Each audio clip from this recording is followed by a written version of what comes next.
Pangchene, a coastal wetland city in northeast China's Liaoning province, has seen a growing number of migratory birds as local ecological restoration efforts paid off. Since entering the peak migrating season in 2022, more than 190,000 water birds of 43 species have arrived in the city's wetland, according to the local nature reserve.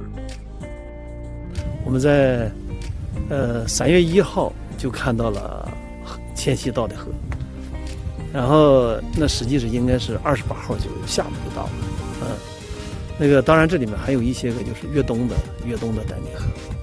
那么这第一个鸟类迁徙高峰期间就是大概在3月中旬左右。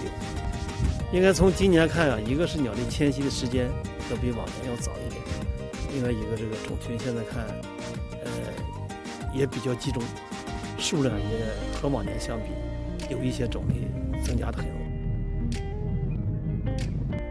Pangchene's wetland covers an area of 249,600 hectares, accounting for more than 61% of the city's total land mass. In recent years, Pangchene has seen remarkable results in creating a more suitable habitat for bird migration by boosting ecological restoration.